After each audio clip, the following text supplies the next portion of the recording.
Hello and welcome to CX Today. My name is Charlie. I am the senior editor here.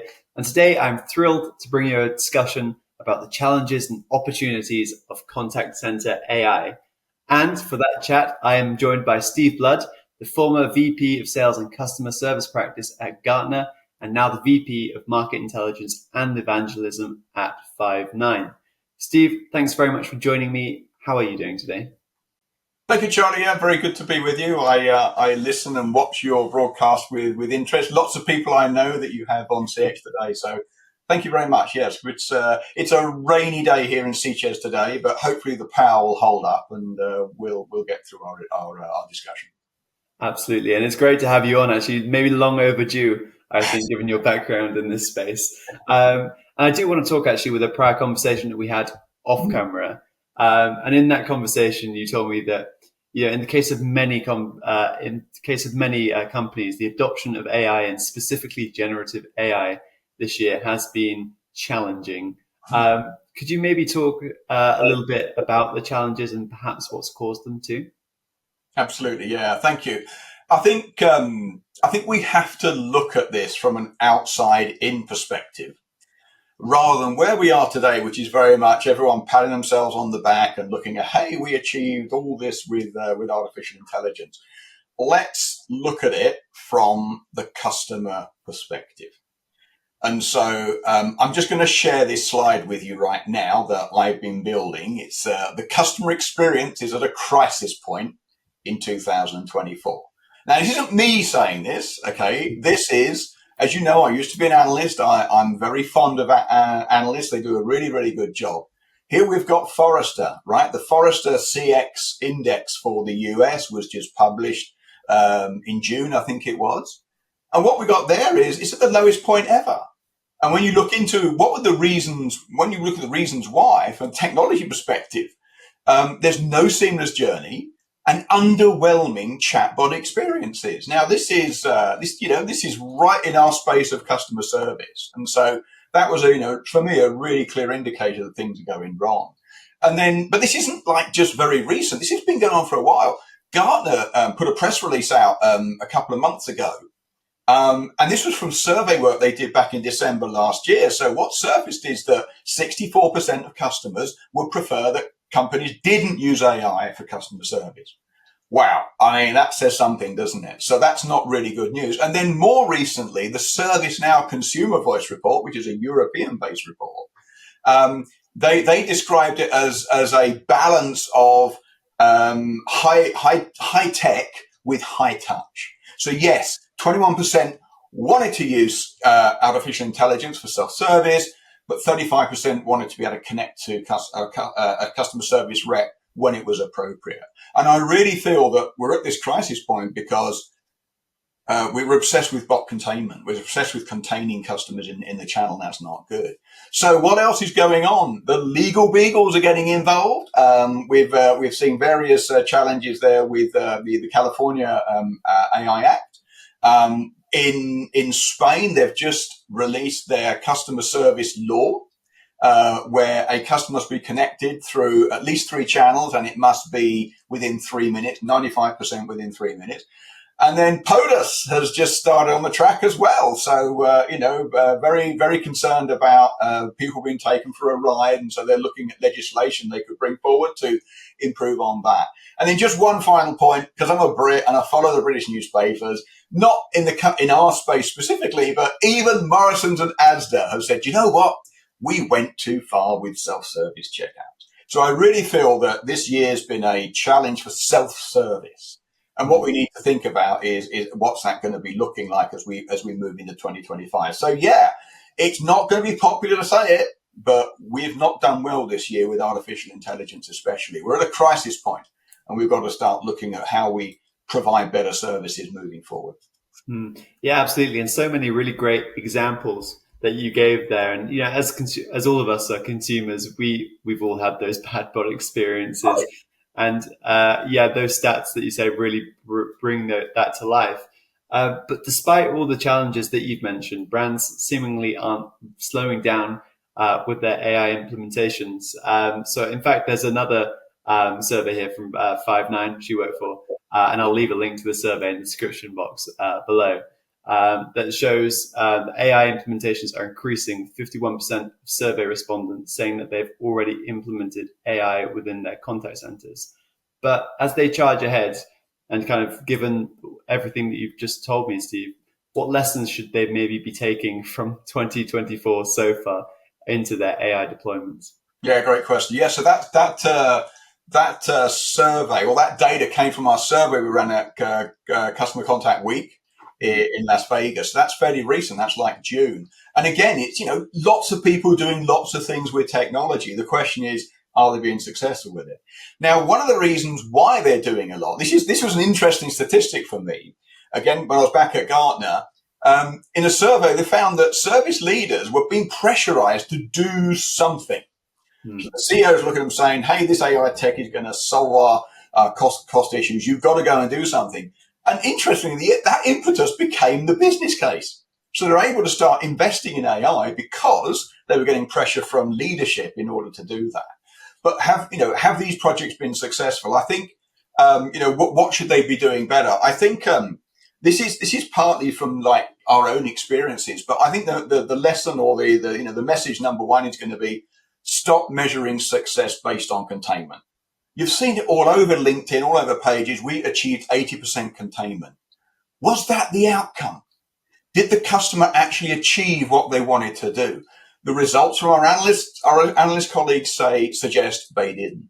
I would suggest it's also a failed metric. Again, when I was back at Gartner, we would be talking about that in conversations. And when customers or clients analyze the journey, 5 minutes after not achieving what they wanted in the chatbot on the website, they were calling the customer service center. So it wasn't contained. But it's useful for or important for that group of people that built that bot to say, hey, we've achieved this level of containment. What they've got to measure for is outcome. Did they achieve what they want to? And we truly believe that there's a lot of self-service activity that takes place, and you can achieve a lot with self-service. But we also think that it's incredibly important to be able to route through. If you can't achieve the self-service, you've got to route that customer through to the most appropriate channel. So, sorry, I can't support you any further. Would you like to continue chatting with a colleague, or would you like us to call you now? Something along those lines would make that work. So I would say lesson number two would be, if your provider can't offer you a route out to assisted service, stop investing, because it's a failed strategy. Forrester told us that, right? No seamless journey was one of the key reasons the level of CX is down at the lowest level. Then, importantly, analyze the conversations. I'm going to go back, if I may, to when I was an analyst in the pandemic, and I was speaking to clients. They're saying, look, Steve, we got these phone calls. They're just through off the chart. We're getting so many calls. We don't know what to do. How are we going to control this? And I said, what do customers call about? I said, we don't know. We haven't analysed anything. I said, that's where you've got to start. You must analyse. You've got to understand why are they connecting? Because it's when you analyse that, you can start to understand, hey, some of these engagements can be automated. They're simple things. It's a confirmation. We can automate that. We could use a proactive outbound to prevent that confirmation request coming in the first place. There are transactions that can be automated. There's opportunities to avoid an engagement by change a process or fixing a problem. So, you won't know any of this until you analyze. So analysis is the really important next step, because that also gives you an indication of how big is your problem. If you're a organization that has really complex conversations, a lot of those are going to have to be with employees. They're going to have to be assisted service. If you've got a lot of transactional activity, it's very feasible you could automate a large percentage of that. But until you understand what you've got, then it's difficult to know where to start and how you're going to build your business case. And I think importantly is the data strategy. Everyone says, well, yeah, we've got to fix our data before we can deal with AI. And that's actually true for whether it's self or assisted service. If it's not accessible or it's not usable, it's going to be very difficult to deliver on a set of capabilities as a result. So I think the data strategy is really, really key, and having that in real time, in with contextual data to ensure that you can respond effectively and with a personalized experience. So those things are really, really key. And then when you start that process, continue the analysis. Why wasn't this particular inquiry self-served? We had it tagged as a self-service inquiry. Why didn't it work? What further improvements do we need to make in order to improve on that self-service? And that's often a big challenge here, is that the project goes in, it gets left. Continual state of improvement that's required. And finally, measure, measure, measure. And when you've measured all that, then go and communicate your success. Because the CFOs are now starting to look very carefully. They're seeing their AI budget start to escalate. We found that in the survey that I wrote about in a blog last month, that the costs of AI for those people, those customers that had implemented, their costs for AI went up quite significantly. And so the CFO is going to be start saying, well, all this extra cost, how do we justify it? So having the business case, this is what we achieved, this is what we can do more, this is why we should continue to invest in those areas. Yeah, lots of really great stuff there again. And what I will say is I'll also leave a link to that blog that you referenced there, so people can check that out too. But yeah, lots of good stuff from rethinking core containment to kind of understanding your demand data, which we've been preaching in the contact center for so long. But now actually with generative AI, interestingly, we actually have a good way to get it. It's not as if an agent is sitting there after a call just in a rush picking the top disposition code in a list. You actually have tangible ways to automate that process and then improve the data to then improve AI implementations like bots further down the line. So it's, there's really so many great takeaways I can pick away from that. And maybe this question kind of will reflect on that, on your previous answer too. I don't know if there's anything you can tell us, especially differently, about what the best performing brands with contact center AI currently sort of have in common. I look at some of our own successes. We're running a You Said It campaign across LinkedIn with customers that have been successful. And I may be a little bit biased here, but I strongly believe, and I believed this when I was an analyst before I was at 5Nine. I think it's about the journey. It's recognizing that there is this continuum of a journey. We're not just going to try and have a single project which is focused on containment on the website. We're going to recognize that if we can't achieve that, then we're going to have a continuum of the journey. It's the same thing in IVR. The rules are in there to say, we don't understand the intent.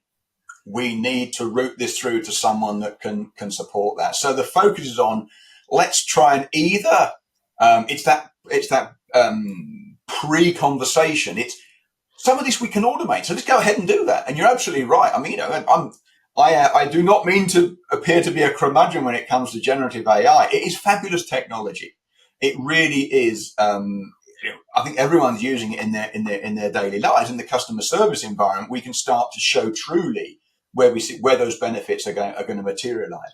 But it's really important to say, okay, we go out there with an objective to self-serve, but if we can't, we then move that through to someone that can support them, and with the context. So we know what they've been doing for the last 5 minutes, chatting away with a bot that hasn't been able to help them. That is so important. Customers having to repeat themselves. We know it ourselves as consumers, right? It's incredibly awkward. And I think that's where a lot of our customers are focused, right? It is both. Again, that survey that I did, when we asked, where are you investing in AI? It was across all areas. It was across self-service, it was across summarization, assisted service. From my side, being a bit of a, I think the analysis phase is really, really important. I was surprised that they weren't focusing quite so much on analytics. But there is investment going into all of these areas, and I think that's really, really important. There's another main issue, and this is like blue sky stuff. But it's really important. It's bring the teams together. There are multiple touch points managing the service experience across multiple departments, across multiple business units, and so on and so on. And this is not a technology challenge. This is a people challenge. And I remember talking occasionally when I was an analyst, I would talk to a chief experience officer who had in the room all the responsible areas that touch the customer. And their strategy was to bring it all together, to have a cohesive, consistent approach. Those conversations were rare, and I sensed tension in the room. Because who's going to lose their job? Who's no longer required? Who's not got a responsibility as these things come out? So, it's not just technology here. We do need to see a lot more focus on the organizational structure to truly deliver on that consistent experience. And I think that's really great methodologies for doing that. I mean, you see, going back to your point earlier, yes, you can find the intent, but also you mentioned noting down what the problem was, not just the intent. So you can analyze that afterwards. And then you can quantify that through analytics, as you sort of mentioned, and then you can show that to other departments, and that might maybe helps to sort of oil the chain that runs between them. I think lots of really fascinating things within there. But obviously now you mentioned 5 9 within that point, so I do want to pivot the conversation in that direction. What is 5 9 especially doing to ensure that every one of its customers starts its AI journey best set up for success? Well, yeah, thank you. I mean, last month we had the launch of Genius AI. And this has been a really intense. It's been an intense, and I joined the company back in March, and it was starting to build up with intensity there, and it just got bigger and bigger and bigger. And so there have been lots of people working really, really hard for this launch. And so, we got it out there as the initial phase, shall we say. Obviously, these things are ongoing. But one of the important pieces of Genius AI Suite, it's a set of capabilities that are intrinsically linked to Genius AI process. And so the process is how we help customers deliver on AI initiatives. And the process is actually what I've been talking about, which is why I'm so excited about the synergies. The first step is listen. You've got to capture and understand and enrich the data, right? So you need a data strategy. Where are we getting our data from? How do we contextualize it to make sure that we can deliver on personalized experiences? So that's the first step. Listen. And that brings together a set of data that you can then, the next step is analyze. So now you go and analyze, you get to understand where the issues are. Is this a self-service? Is this an assisted service? Could we avoid this conversation altogether? And then the next phase is we go to tailor. And this is the important phase around customization, because obviously we're agnostic when it comes to large language models. Okay. We are currently supporting OpenAI 3 Turbo and 4. I think that's right. Someone will correct me if I'm wrong. But so we're supporting those. There's Gemini on the cards as well. But it's a commercial relationship, right? You've got to put the commercial pieces in place. But what we're doing is enabling customers to customize that data so that it's relevant to their business. We can remove the hallucinations as a result of products like Gen AI Studio. So that tailoring is really, really key, because you want to deliver on that level of personalization for customers. And the final stage is apply. And when you apply, when you deliver the experience and you measure the success, then you can see how successful your project is. You can see where improvements are required, and it becomes cyclical. You just go around that phase as many times as you have to. So I'm excited by that, because I really feel that building that into the portfolio is really, really important. And so we're going to be preaching Genius AI process for a long time. So and as I say, to me the important bit is the products sit behind that, or the capabilities that sit within the Genius AI suite. They sit behind that. So it's not like a case of, we can't help you with analyze. No, you've got to go and find someone else to do that. No, it's part of, it's all within the same desktop application. Yeah, and what I really liked about it is actually what you said there in terms of the cyclical nature of it. Because going back to an earlier point that you mentioned too, like, because the way AI is priced in the contact center, often you can go, oh, that's a nice feature. Maybe I'll add that. Maybe I'll add that. And sort of the cost can sort of scale, can increase, and you don't really. And then the CFO is standing at the door saying, whoa, how much are we paying for contact center? But the fact you had that review process and you say, well, actually, we've managed to achieve these savings with it, and here's all the other good stuff that we've gotten from applying this AI to. I think that's incredibly valuable, and I'm sure I'm a bit of an egghead on this stuff, so I'm sure we could talk for hours about this, Steve. But I think that's a great place today to end today's chat. It's been really fascinating to talk to you with your background in this space. So thanks very much for joining me today. It's been really good to speak with you today. Thanks ever so much. Absolutely, and also thanks to everybody for watching.